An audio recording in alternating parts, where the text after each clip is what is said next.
राजस्थान के उदयपुर में दर्जी कन्हैयालाल की हत्या के बाद पाकिस्तान का संगठन दावत इस्लामी सुर्खियों में है।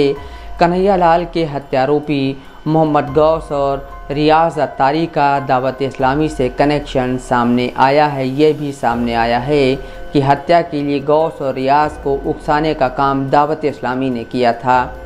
वहीं दावत इस्लामी के संस्थापक मौलाना इलियास अत्तार कादरी रज़वी ने उकसावे की बात से साफ इनकार किया है। इलियास ने कहा, दावत इस्लामी हिंसा की बात नहीं करता, यह एक गैर सियासी मजहबी तंजीम जो सिर्फ धर्म का प्रचार प्रसार करती है।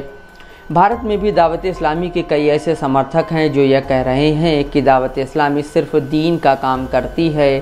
संगठन पर बेबुनियाद आरोप लगाकर उसे फंसाया जा रहा है। आपको जानकर यह हैरानी होगी कि दावत इस्लामी पर इस तरह के आरोप पहली बार नहीं लग रहे हैं। इससे पहले संगठन पर इस तरह के आरोप कहीं और नहीं बल्कि पाकिस्तान में ही लगे थे। तब से लगाकर अब तक यह संगठन पाकिस्तान में मिलिट्री और खुफिया विभाग की रडार पर है। बात साल 2011 की है जब मुमताज़ कादरी ने पंजाब के गवर्नर सलमान तासीर की हत्या कर दी। जांच हुई जिसमें दावत इस्लामी का नाम निकल कर सामने आया। पाकिस्तान के अखबार दी एक्सप्रेस ट्रिब्यून में 12 सितंबर 2011 में प्रकाशित एक रिपोर्ट के मुताबिक पाकिस्तान के खुफिया विभाग ने सेना को एक रिपोर्ट दी, जिसके बाद पाकिस्तान में सैन्य अधिकारियों ने अपनी रैंकों में धर्मांतरण करने वाले संगठन की गतिविधियों को कम करने का फैसला किया, क्योंकि खुफिया एजेंसियों ने चेतावनी दी थी कि सशस्त्र बलों में इसके बढ़ते प्रभाव के गंभीर प्रभाव होंगे। गौरतलब है कि दावत इस्लामी धर्मांतरण कराने को लेकर भी सुर्खियों में रहा है। संगठन के मदनी चलन नाम के यूट्यूब चैनल पर कई ऐसे वीडियो मौजूद हैं जिसमें संगठन के लोग धर्म परिवर्तन कराते नजर आ रहे हैं या धर्म परिवर्तन कराने के बाद उनका परिचय करा रहे हैं। अखबार आगे लिखता है, दावत इस्लामी एक गैर सियासी बरेलवी धर्मांतरण संगठन है जो अब तक कभी भी सुरक्षा एजेंसियों की कड़ी निगरानी में नहीं था, मुख्य रूप से इसके अहिंसक धार्मिक विचारों के कारण। जनवरी 2011 में पंजाब के पूर्व राज्यपाल सलमान तासीर की हत्या उन्हीं की सुरक्षा में तैनात एक गार्ड के द्वारा कर दी गई, जो कि दावत इस्लामी का अनुयायी था। दिवंगत गवर्नर के हत्यारे मुमताज़ हुसैन कादरी को धर्म के नाम पर सार्वजनिक रूप से हिंसक साधनों का इस्तेमाल करने वाला संगठन से जुड़ा पहला व्यक्ति माना जाता है। अखबार लिखता है, खुफिया एजेंसी के एक सूत्र जिसने सशस्त्र बलों में दावत इस्लामी की बढ़ती गतिविधियों और प्रभाव के बारे में एक रिपोर्ट तैयार की, ने कहा, उस घटना ने संगठन के बारे में हमारी राय बदल दी है। सूत्र ने दावत इस्लामी को सेना के रडार पर रखने के फैसले को सही ठहराते हुए कहा, हम समझते हैं कि यह एक अलग घटना थी, लेकिन अब हम आत्मसंतुष्ट नहीं हो सकते।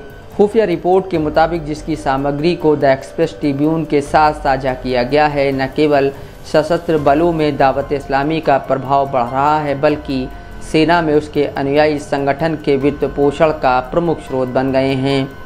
एक सुरक्षा अधिकारी ने नाम न छापने की शर्त पर अखबार से कहा, रमज़ान के महीने के दौरान संगठन के लिए पाकिस्तान वायुसेना से 2 करोड़ रुपए से अधिक एकत्र किए गए थे।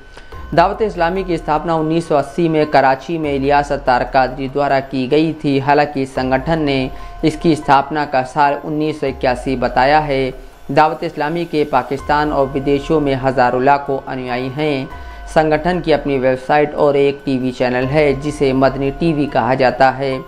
अखबार आगे लिखता है, जब एक सैन्य अधिकारी से संपर्क किया गया और यह जानने की कोशिश की गई कि उन्होंने सशस्त्र बलों में दावत इस्लामी के बढ़ते प्रभाव को रोकने के लिए अधिकारियों के कदम को कमतर आंकने की कोशिश की। इस अधिकारी ने जोर देकर कहा, यह कोई नई बात नहीं है। सेना के भीतर ऐसे सभी संगठनों के लिए हमारे पास ज़ीरो टॉलरेंस है। उन्होंने स्वीकार किया कि दावत इस्लामी का सशस्त्र बलों में एक अनुयायी है, लेकिन यह असामान्य नहीं है। उन्होंने तर्क दिया कि यदि आप सैन्य अनुशासन का उल्लंघन नहीं कर रहे हैं तो आप अपने खुद के धार्मिक विश्वासों का अभ्यास करने वाले व्यक्ति को रोक नहीं सकते हैं। पाकिस्तान सशस्त्र बलों के कर्मियों पर अक्सर पश्चिम द्वारा धार्मिक चरमपंथियों के साथ संबंध रखने का आरोप लगता आया है।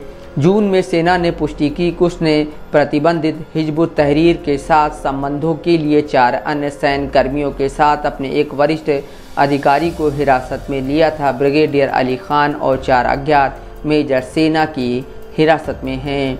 Mohammad Asim Siddiqui, Dastak live news.